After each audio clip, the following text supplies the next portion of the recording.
He left me alone on our wedding night, and at midnight I heard unexpected sounds. Standing in front of the floor-length mirror in the honeymoon suite, Sarah Chen couldn't stop smiling. Her wedding dress, a stunning ivory gown with delicate lace sleeves, fit perfectly. The day had been magical. 300 guests. Perfect weather. Her father's tears during the father-daughter dance. Everything she'd dreamed about since she was a little girl. David had looked so handsome at the altar. When he said, "I do," Sarah felt like the luckiest woman alive. Now it was 9:47 p.m., and she was finally alone with her husband in the most expensive hotel suite in the city. The Renaissance Hotel's presidential suite cost $4,000 a night, but Sarah didn't care.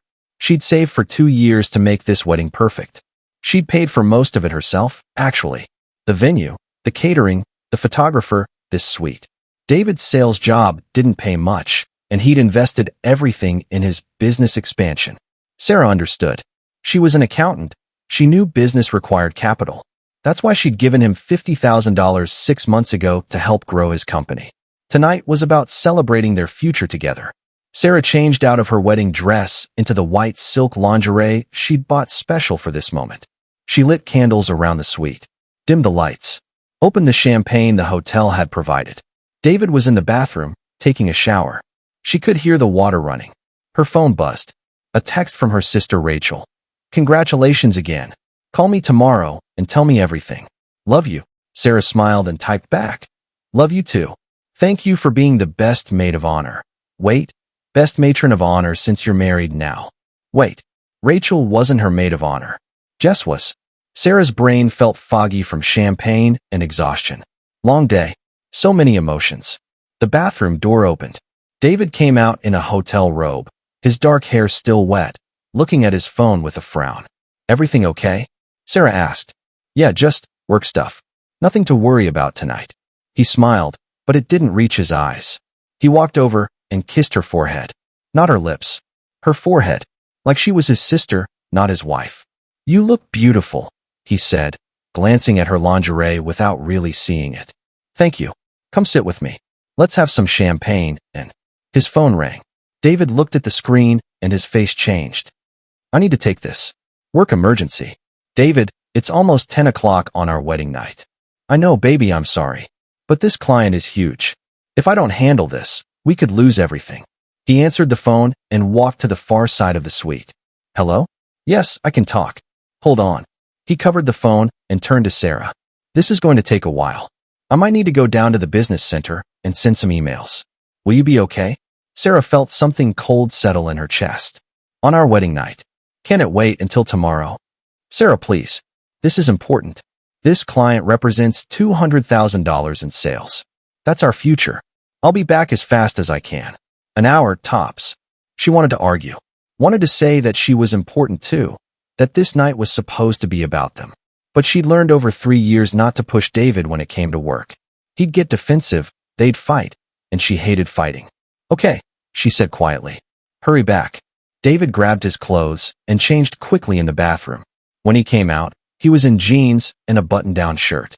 He kissed her forehead again, not her lips, and headed for the door. "David." He turned. "Yeah. I love you. Love you too. Be back soon." Then he was gone.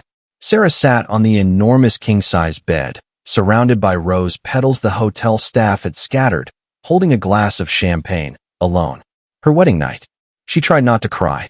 Tried to tell herself it was fine, that work emergencies happened, that David was building their future. But something felt wrong. Had felt wrong for months, if she was honest with herself. The way Jess, her maid of honor and best friend since college, had been so involved in wedding planning. Always volunteering to meet with David to discuss details. Always texting him about surprise ideas for Sarah. The way David's phone was always face down. Always password protected. Always on silent. The way her mother had pulled her aside 2 weeks before the wedding and said, "Sweetheart, are you sure? Something about David feels off." The way her sister Rachel, the divorce attorney, had offered to run a background check on David just to be safe. And Sarah had been offended. "I trust him, Rachel. Not everyone is a liar." Now, sitting alone in her white lingerie on her wedding night, Sarah felt stupid. She drank the champagne, then poured another glass, then another. By 11:30 p.m., the bottle was empty and David hadn't returned. Sarah tried calling him. Straight to voicemail. She tried texting. No response. At 11:47 p.m., she heard laughter. A woman's laugh, high and bright, coming from somewhere close. Sarah got up, slightly dizzy from champagne, and walked toward the sound. It was coming from the wall, the room next door. She pressed her ear against the wall and heard voices clearly. The walls were thinner than she'd expected for a luxury hotel. A man's voice. "I can't believe we actually pulled it off." A woman's voice. "I know. Did you see her face when you said you loved her? I almost laughed right there at the altar." Sarah's blood turned to ice. That was David's voice. And the woman, that was Jess, her husband and her best friend, in the room next door, on her wedding night. "How long do we have to wait before we leave?" Jess asked. "Give it a few days," David replied. "Let her think everything's normal. Then we'll say I got transferred for work. We're moving across the country. She'll stay here with her job. We'll disappear with the money and she'll never find us. $50,000. Plus whatever we can drain from her accounts before she notices. God, she's so trusting it's pathetic." They both laughed. Sarah stumbled backward from the wall, her hand over her mouth to keep from screaming. This wasn't real. This couldn't be real. She pressed her ear back to the wall, desperate to be wrong. "I still can't believe she paid for the whole wedding herself," David said. "Made this so much easier. We didn't have to spend a dime." "That's what you get for being a doormat," Jess said. Sarah always needed to be needed. Made her the perfect mark. Did you see her mom trying to warn her? And that bitch sister of hers suggesting a background check? I thought we were done for. But Sarah defended you like always. She's so desperate not to be alone, she'll believe anything." More laughter. Sarah's legs gave out. She slid down the wall and sat on the carpet, her white lingerie a mockery of everything she'd believed about tonight. 2 years. Jess and David had been having an affair for 2 years. Sarah's brain started working through the timeline. 2 years ago was when David had started having more work trips, when Jess had started being more available to help with wedding planning, when David had started needing money for his business expansion. There was no business expansion. There was no work emergency. There was just theft and betrayal and 2 people who'd made her into a joke. Through the wall, she heard champagne being opened, glasses clinking. To the happy couple, Jess said sarcastically, "May her money last us a long, long time." To Sarah, David added, "The easiest $50,000 I ever made." They laughed again, and something inside Sarah cracked. Not broke, cracked. Like ice under pressure. She pulled out her phone with shaking hands and called her sister. Rachel answered on the first ring. "Sarah? What's wrong? You sound." "He's not at work. He's in the room next door with Jess. They've been having an affair for 2 years. They're planning to steal my money and disappear. I can hear them through the wall." "Rachel, I can hear everything." Silence on the other end. Then Rachel's voice, cold and sharp as a blade. "Don't move. Don't confront them. Don't do anything. I'm coming to that hotel right now. We're going to destroy them both." "Rachel, listen to me, Sarah. You're hurt. You're angry. But if you confront them now, you lose your advantage. They don't know you know. That's power. Do you understand?" Sarah wiped tears from her face. "Yes. Record everything they're saying. Every word. I'll be there in 20 minutes. Don't hang up. Keep me on the line." Sarah stayed on the phone with her sister, pressing her ear against the wall, recording every word on her phone's voice memo app. David and Jess talked for another hour. About how stupid Sarah was. About how easy she'd been to manipulate. About the fake business documents David had shown her to justify taking $50,000. About how Jess had deliberately destroyed Sarah's other friendships over the years so she'd be isolated and dependent. Remember when Sarah wanted to go to that yoga class with those women from her office? Jess said, "I told her they were talking behind her back." Complete lie, but she believed me and stopped going. "You're evil," David said, but he sounded impressed. "I love it. That's why we're perfect together. We see opportunities and we take them." At 1:15 a.m., Rachel arrived at the hotel with 2 other people, a private investigator named Marcus and a tech specialist named Kevin. Sarah opened the door of her suite, still in her wedding lingerie, her face streaked with tears and ruined makeup. Rachel hugged her hard. "We're going to make them pay for this. I promise." Marcus, a tall black man in his 50s who looked like he'd seen everything, set up recording equipment against the wall. Within 5 minutes, They had crystal-clear audio of everything being said in the next room. Kevin, a nervous-looking white guy with thick glasses, pulled out a laptop. What's David's email password? Any financial account information? I have his email password, Sarah admitted. We used to share everything. Before he said he needed more privacy for work. Give it to me.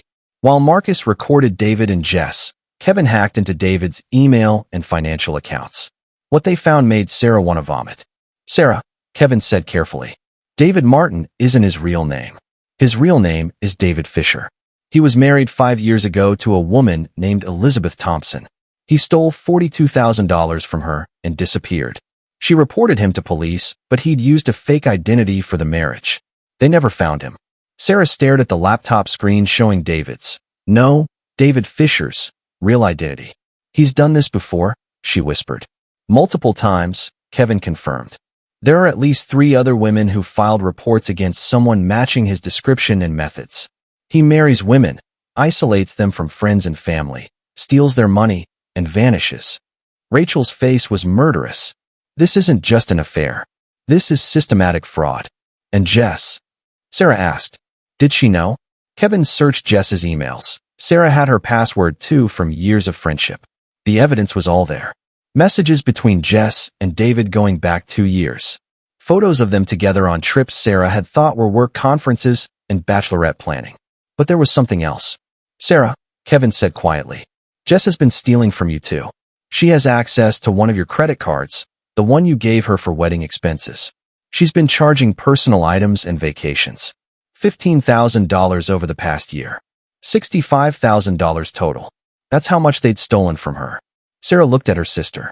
What do we do? Rachel smiled, and it was terrifying. We give them exactly what they deserve. But first, we need more evidence. We wait until morning. Let them think they've won. Then we destroy them in front of everyone. Through the wall, David and Jess were still celebrating, still laughing, completely unaware that their perfect crime was about to become their complete destruction.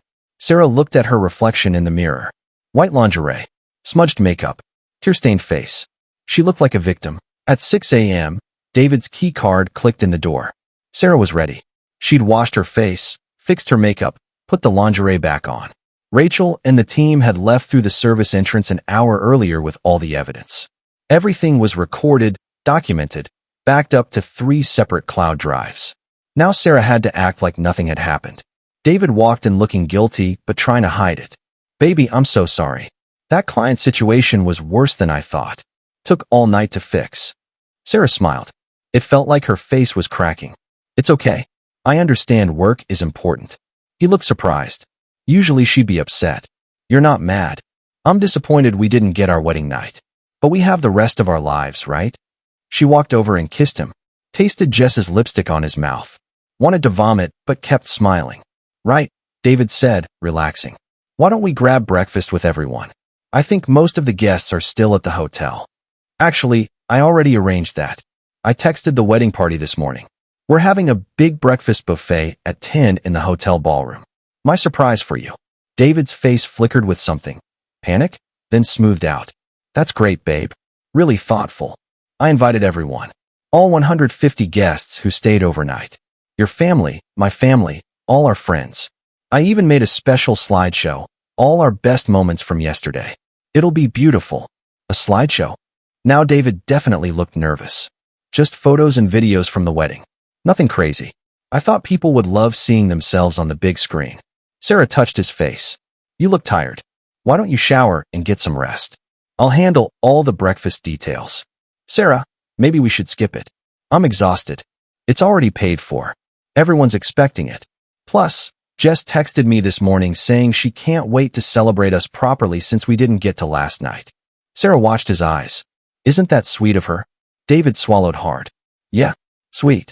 She's such a good friend. I'm so lucky to have her. Sarah kissed him again. Now go shower. You smell like perfume? What kind of meeting were you in? Conference room next to the hotel spa. Must have picked up the scent. He practically ran to the bathroom. The second the water started running, Sarah texted Rachel. He took the bait. Operation Exposed starts at 10 a.m. Rachel's response was immediate. Everything's ready. Kevin's setting up the presentation now. Marcus is coordinating with hotel security and local police. This ends today. Sarah looked at herself in the mirror one more time. She'd chosen her outfit carefully, a white dress, simple and elegant, like an angel, because she wanted everyone to see the innocent victim first before they saw the evidence. Psychological warfare. Rachel had taught her that. Control the narrative through visuals. At 9:45 a.m., the hotel ballroom was packed. David's parents were there, looking proud of their son. Sarah's mother was there, still uneasy about something she couldn't name. Jess arrived wearing sunglasses inside, clearly hungover from her celebration with David. Sarah. Jess hugged her tight. I'm so sorry I couldn't be with you last night. I had the worst migraine. How was your evening? Sarah hugged her back. Felt Jess's body tense slightly, like she was afraid Sarah somehow knew. It was perfect. David had to work, but we'll make up for it tonight. Oh, he had to work? On your wedding night. Jess tried to sound sympathetic. Failed completely. You know how he is about his clients. Always so dedicated. Sarah squeezed Jess's hand. I'm lucky to have such a hard-working husband. And such a loyal best friend. Jess's smile was plastic. That's me. Loyal. At 10 a.m. sharp, Sarah stood at the front of the ballroom with a microphone. Good morning, everyone. Thank you so much for staying to celebrate with us one more time. Yesterday was the most magical day of my life, and I wanted to share some of my favorite moments with all of you. Applause. Smiles. David stood off to the side, looking relieved this was just a normal wedding slideshow. I made a special presentation. It has photos and videos you've never seen before. Behind-the-scenes moments. Special messages. Things that really show who David and I are as a couple. More applause. Sarah's mother was watching her carefully. She knew her daughter. Something was wrong. So let's dim the lights and start the show. The lights went down. The projector turned on. The first slide appeared, a love story. The second slide. Or is it? David's face went white. Jess stood up from her seat. The third slide showed a bank statement. Sarah's account. $50,000 transferred to David Martin, labeled business investment. 6 months ago, I gave my fiancé $50,000 to help expand his business. Sarah's voice rang out through the speakers. I trusted him completely. I loved him. I wanted to support his dreams. The fourth slide showed David's real driver's license. Name, David Fisher. Except David Martin isn't his real name. His real name is David Fisher. And he doesn't have a business. Gasps throughout the ballroom. David started moving toward the exit.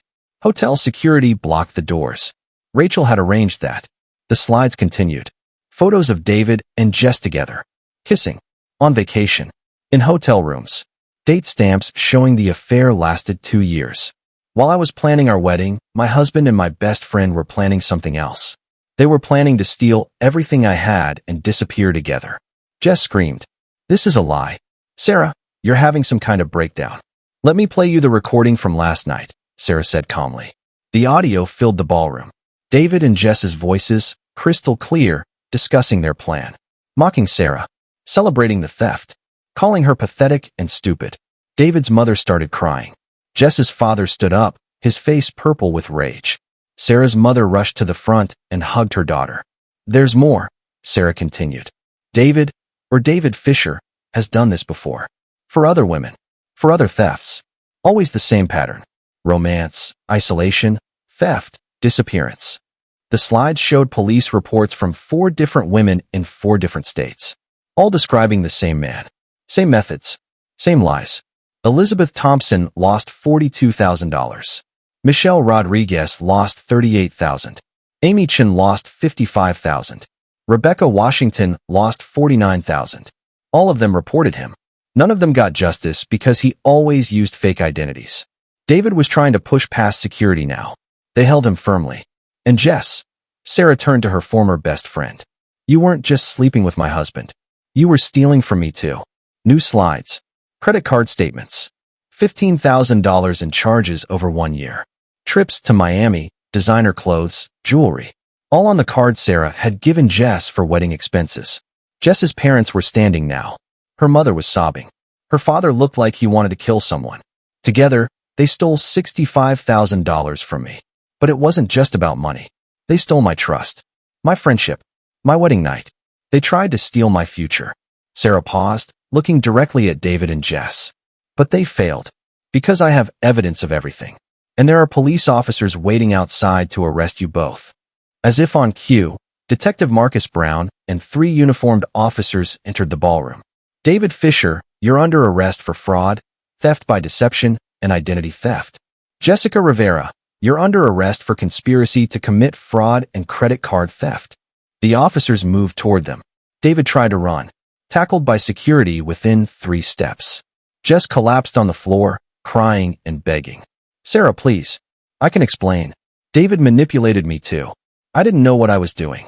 Sarah walked over to Jess and knelt down beside her. You've been my best friend for 8 years. I trusted you with everything. You met every boyfriend I ever had. You knew my bank passwords. You knew my fears and insecurities. And you used all of it to destroy me. I'm sorry. I'm so sorry. No, you're not. You're sorry you got caught. There's a difference. Sarah stood up and watched as both of them were handcuffed and led away. David was screaming about his rights.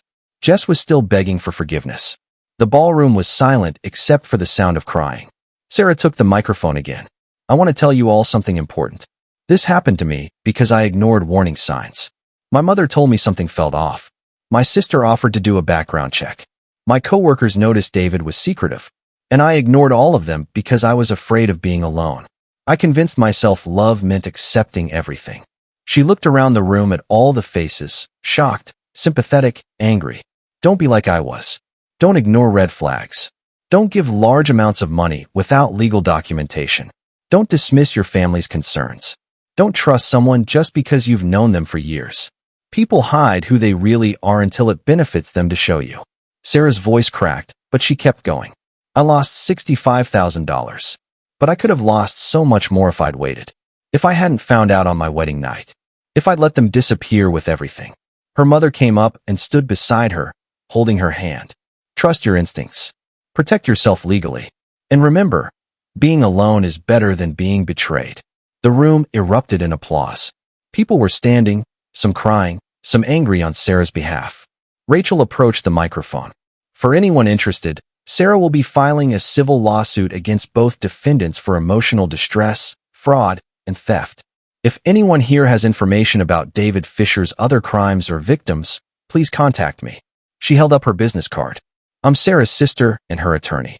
And I promise you, we're going to make sure they pay for every dollar they stole. As the crowd dispersed, dozens of people came up to Sarah. David's aunt apologized through tears. She'd suspected something, but was afraid to speak up. Jess's younger sister hugged Sarah and said she'd testify against Jess in court. 3 women approached Marcus and said they'd dated David under different names years ago and had similar experiences. Sarah sat in a chair while her mother brought her water. She felt numb, exhausted, vindicated, but also devastated. How are you doing? Rachel asked, sitting beside her. I don't know. Is this real? Did this really just happen? It happened. And now comes the hard part, healing from it. What's going to happen to them? David's looking at 5 to 10 years for fraud across multiple states. Jess is looking at 2 to 4 years. They'll both have records. Both have to pay restitution. And everyone they know just watched them get arrested for trying to destroy you. Their lives are over. Sarah nodded. Good. But Sarah, your life isn't over. It's just beginning. Doesn't feel that way. It will. Trust me. The trial took 6 months to prepare. 6 months of Sarah reliving the worst night of her life over and over in depositions, interviews, police statements. 6 months of seeing David and Jess's faces on the news as more victims came forward. Turned out David Fisher had scammed 11 women total, not 4. 11 women across 8 states over 12 years. He'd stolen over $500,000 combined. Some women had lost their entire life savings. One woman had lost her house. Jess had been involved in the last 3 scams, including Sarah's. She'd played the concerned best friend, each time, helping David identify vulnerable women with money and weak support systems. She'd get close to the victims, learn their weaknesses, report back to David. She was his accomplice, his partner in crime. The FBI got involved. This was interstate fraud, identity theft, conspiracy. Federal charges on top of state charges. Sarah met the other victims.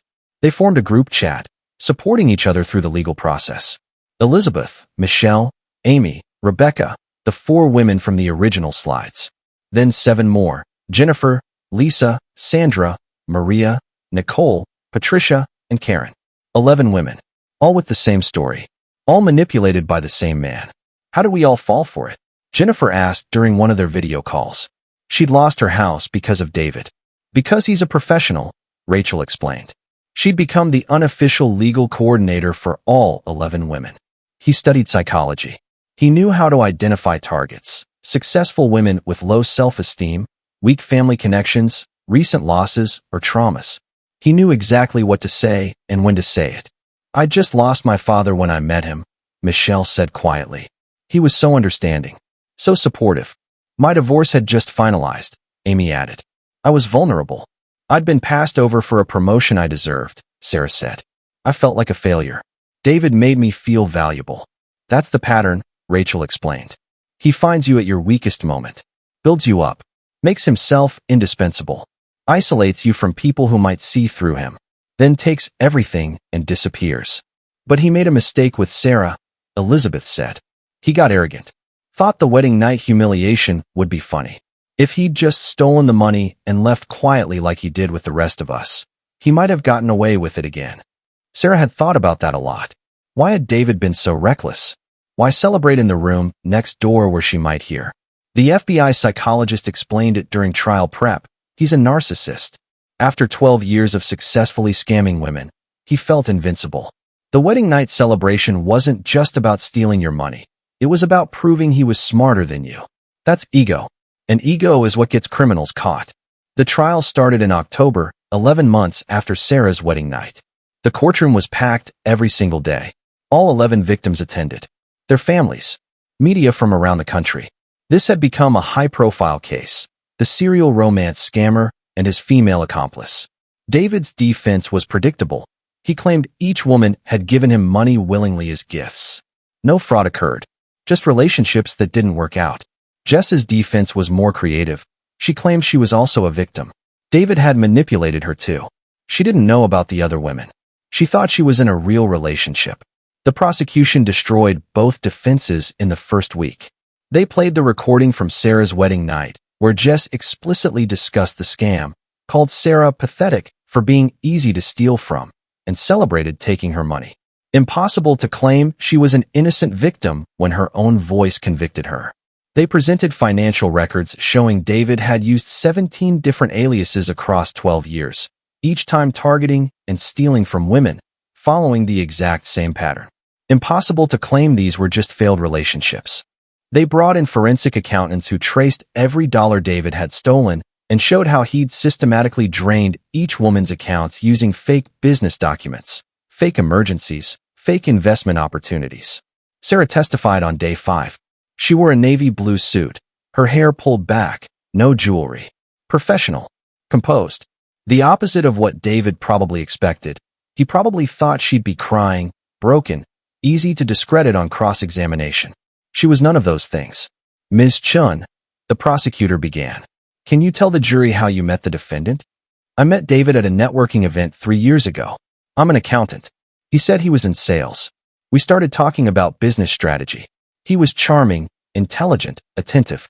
He asked for my number. We went on our first date 3 days later. What was your impression of him?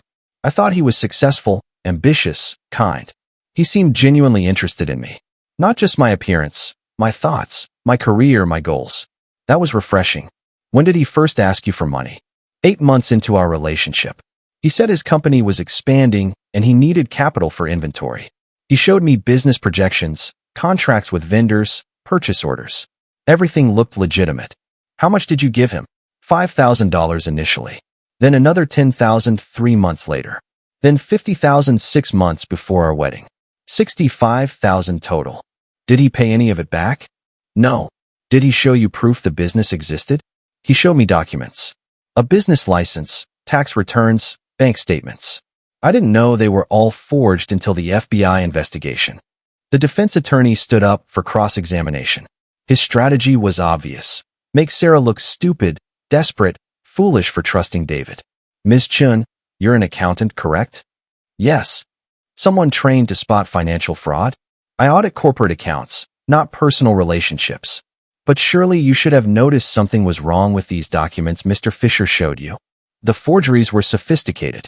The FBI's forensic document experts testified they were some of the best fake documents they'd seen. Are you suggesting I should be better at spotting fraud than federal investigators? The lawyer backtracked. No, I'm suggesting you wanted to believe Mr. Fisher, so you didn't look too closely. I trusted my fiancé.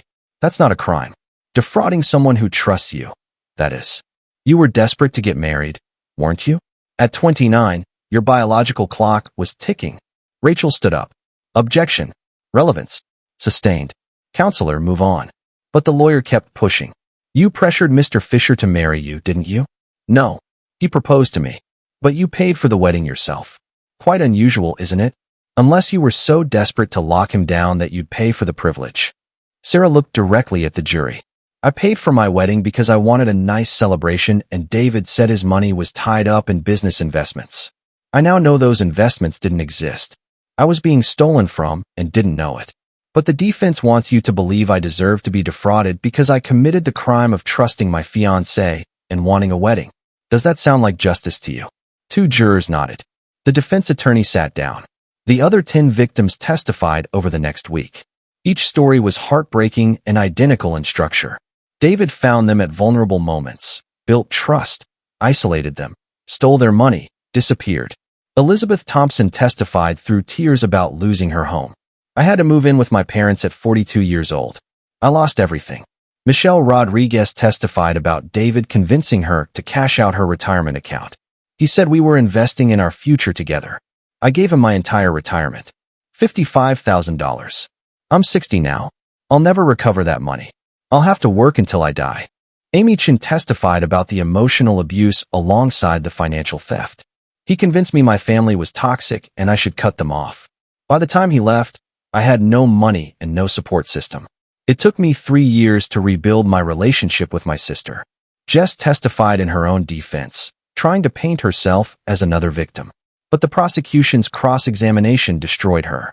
Ms. Rivera, you testified that you thought you were in a real relationship with Mr. Fisher, that you believed he loved you. Yes. But you also participated in mocking Ms. Chen on her wedding night. In fact, let me read what you said. She's so trusting it's pathetic. That's what you get for being a doormat. Does that sound like someone who thought they were in a loving relationship? Jess had no answer. You also testified you didn't know about Mr. Fisher's other victims. But we have emails between you and Mr. Fisher discussing the Miami job and the Dallas score. Those refer to Michelle Rodriguez in Miami and Jennifer Patterson in Dallas, don't they? I didn't know those were real people. I thought it was just talk. Just talk? Let me read another email. This is from you to Mr. Fisher. Found another good target. Woman named Sarah, late 20s, successful accountant, just got passed over for promotion so self-esteem is low. No strong family support system. Parents divorced. One sister who lives across the country. She's perfect. Did you write that? Jess started crying. He made me do it. He threatened me. Really? Because in another email, you wrote, when we get Sarah's money, can we go to Bali like we planned? That doesn't sound like someone being threatened. That sounds like someone excited about stealing from her supposed best friend. The jury's faces said everything. They believed Sarah. They believed the other victims. They didn't believe Jess or David. Closing arguments were devastating. The prosecutor stood in front of the jury and said, David Fisher is a predator. For 12 years, he systematically identified, targeted, and destroyed vulnerable women. He didn't just steal their money. He stole their trust, their security, their sense of reality. Some of these women still struggle to trust anyone. Some had to rebuild their lives from nothing. All of them carry scars from what he did. And Jessica Rivera wasn't his victim. She was his partner. She helped him find targets. She infiltrated their lives. She reported their weaknesses back to him. She celebrated when they succeeded in destroying another woman's life. The evidence is overwhelming. The recordings, the emails, the financial documents, the testimony of 11 victims. This isn't a case about relationships gone wrong.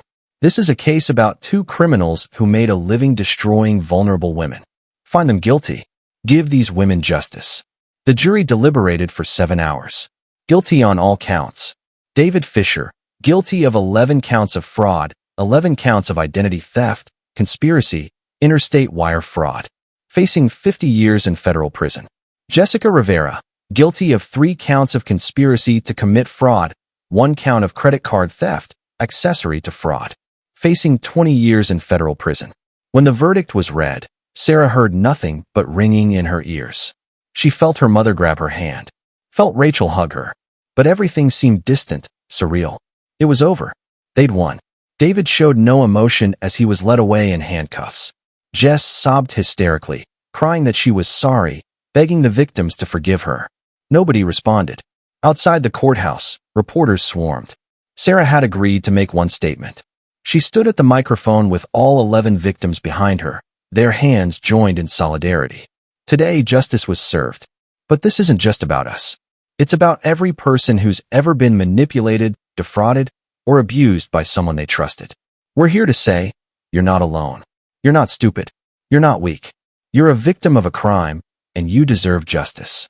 Sarah paused, looking directly at the cameras. We're also here to teach a lesson. Because what happened to us can happen to anyone. Sentencing happened 2 months after the verdict. The courtroom was packed with all 11 victims, their families, and media. Elizabeth spoke first. I lost my home because of David Fisher. I lost my savings. But worse than the money, I lost my ability to trust anyone. I haven't dated since. That's what he stole, my faith in people. Michelle went next. I'm 62. I should be retiring.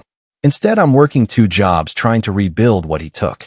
I'll probably die at my desk because David Fisher stole my future. One by one, all 11 women spoke. The judge's face grew harder with each statement.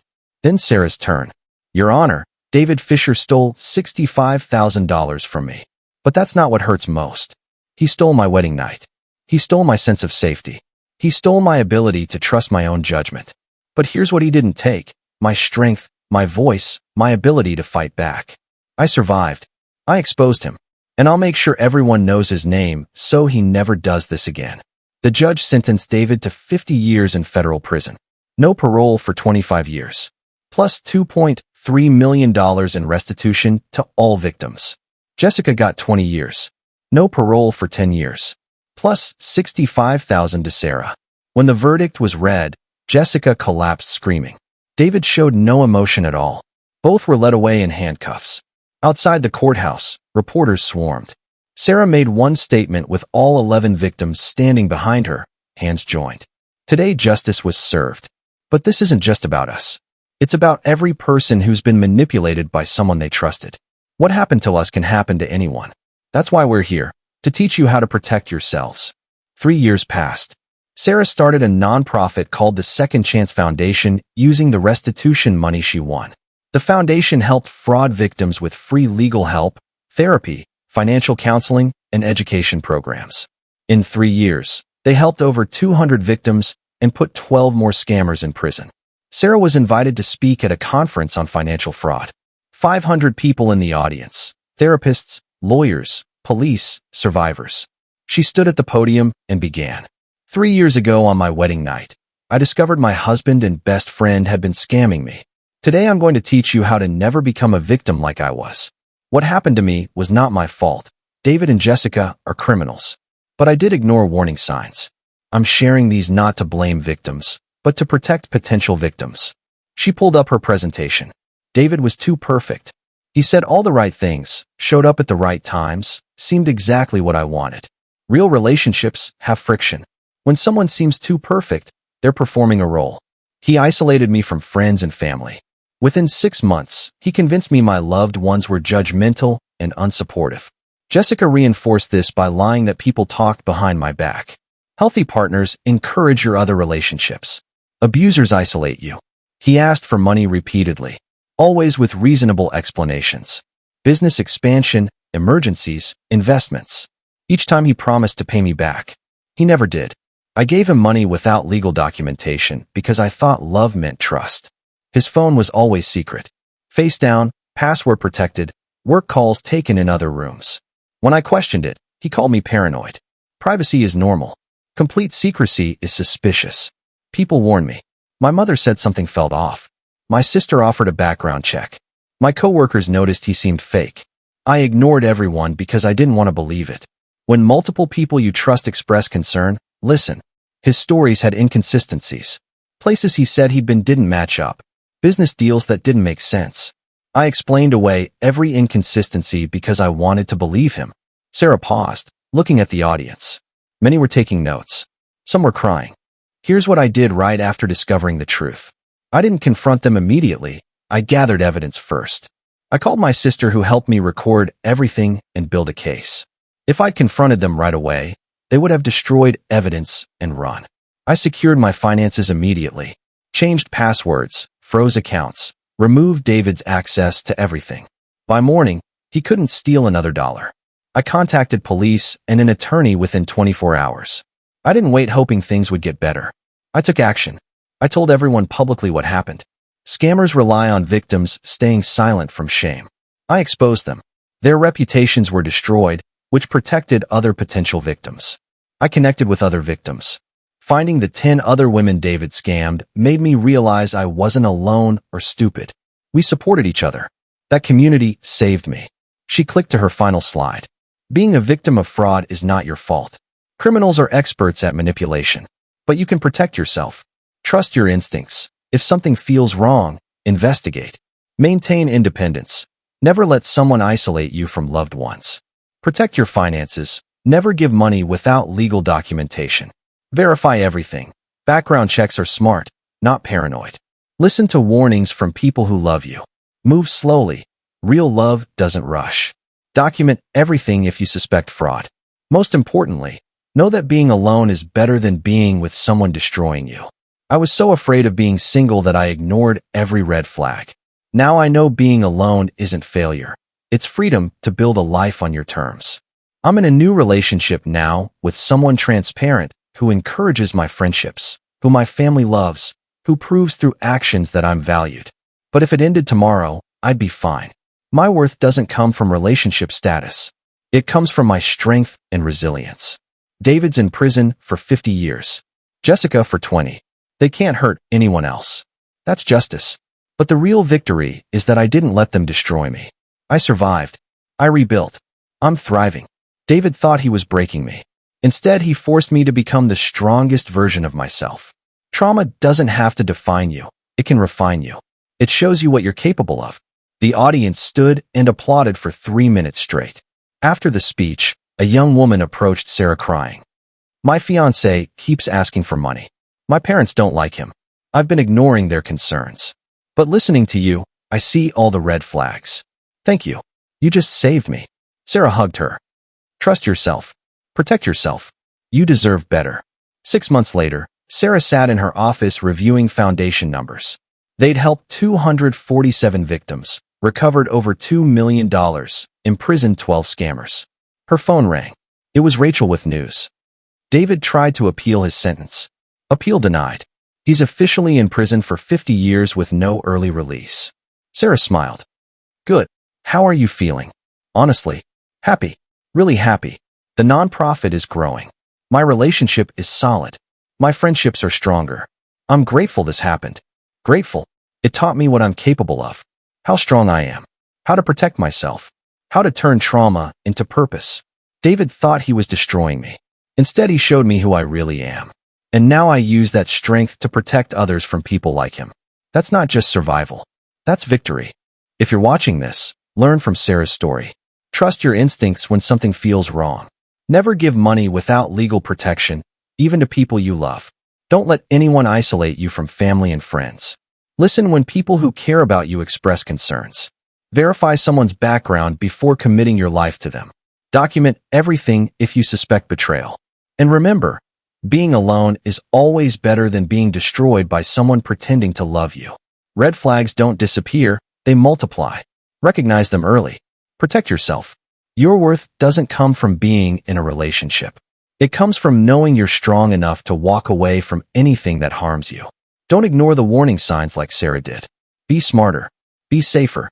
Trust yourself. Would you have seen these red flags? Drop a comment. If Sarah's strength inspired you, hit that subscribe button. We share powerful stories with real lessons that could save your life. Share this with someone who needs to hear it. What country are you watching from?